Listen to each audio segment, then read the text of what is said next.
Good evening, cult members. Welcome to the Pop Culture Cult. I'm Sean. I'm Janice. And this is going to be our review of White Boy Rick. Yep. This is based on a true story, which means some of the stuff is real, but some of it is sensationalized because probably based on a true story.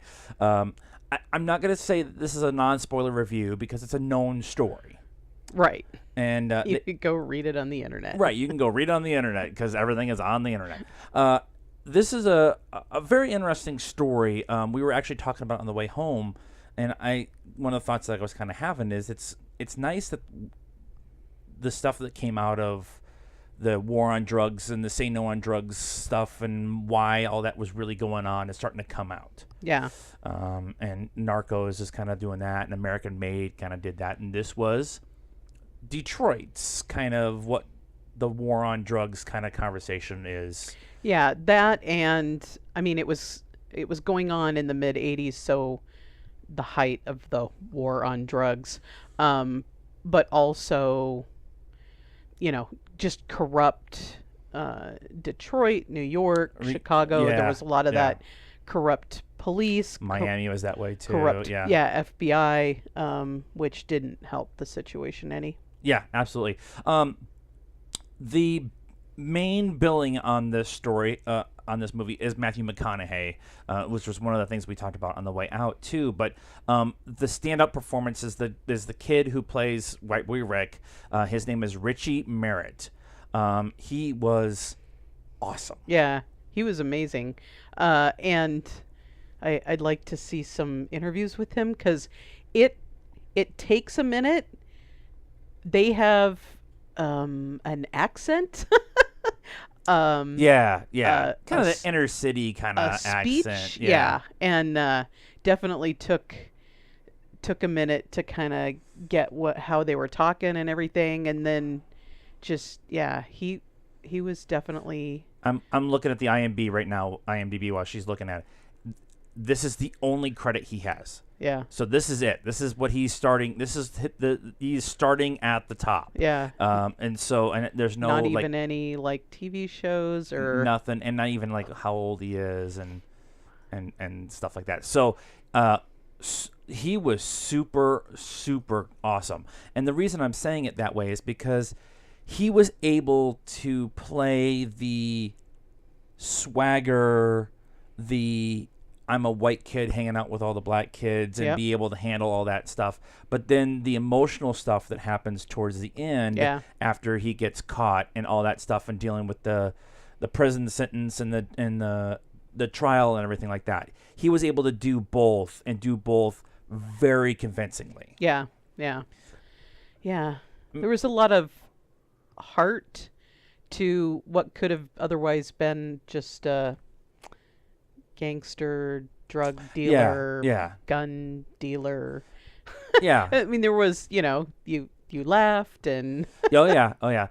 Matthew McConaughey was really good in it, but he wasn't the standout kind of thing. Some people were complaining that he kind of went a little McConaughey on stuff, but I'm sorry, he's too good of an actor anymore. I don't...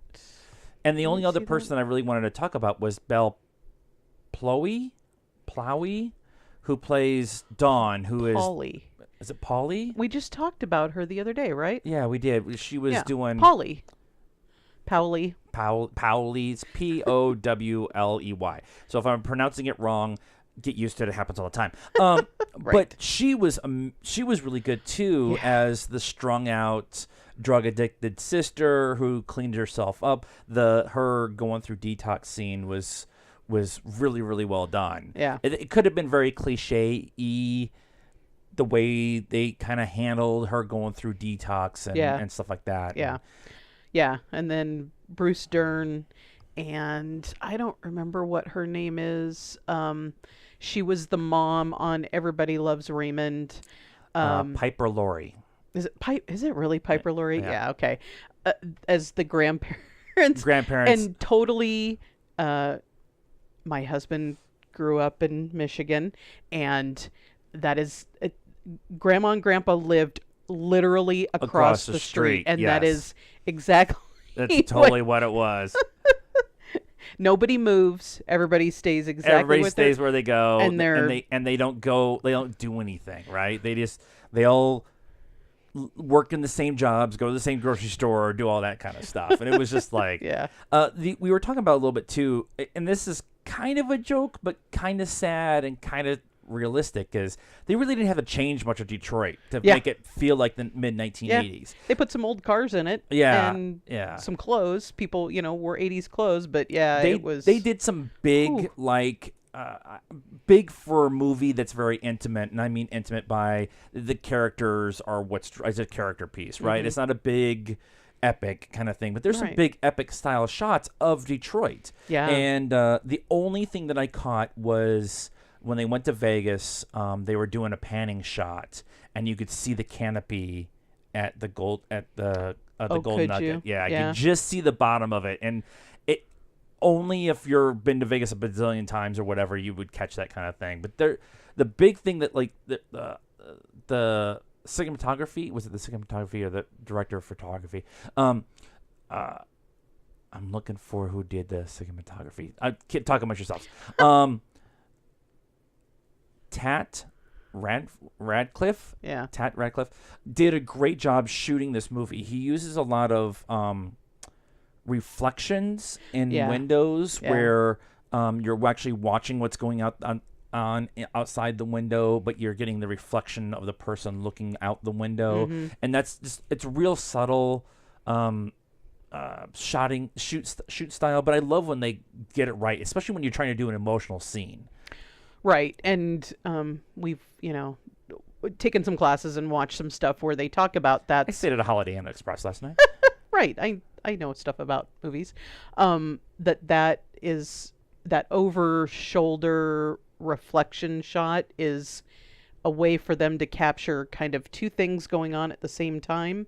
They've got the emotion of the person watching or the reflection in the mirror or whatever, and then the action that they're watching. Right. Because otherwise, you'd have to cut back and forth or something. Right. Yeah. And they did a really good job with it a couple times. Overall, it's a really well done, depressing story. It is. And we can have a big, long commentary about the war on drugs and just say no to drugs, and the mandatory sentences and all that stuff was handled. And they also talked about there's a difference between white prison and black prison sentences and all that kind of stuff. Still true today. They talk about it at the end. Again, I'm not spoiling anything, but they talk about at the end that Rick was the longest serving nonviolent offender in Michigan history. He spent 30 years in prison for selling essentially 8 kilos of cocaine. And everyone that he worked for before had been in and out of prison already. Yeah. And he went to prison at 17, and he got out at 47 finally in 2017. And this will be the first movie that will be in the war awards conversation as we go forward. I would like to see some from earlier in the year, like Black Panther maybe, in the conversation of stuff, but this will be the first one that everybody kind of starts going, and then we get into the much more of the ones as we go along. So overall, what was your score for the movie? I'm gonna say a 3.25. It was slow, but the acting, was what did it for me. Right.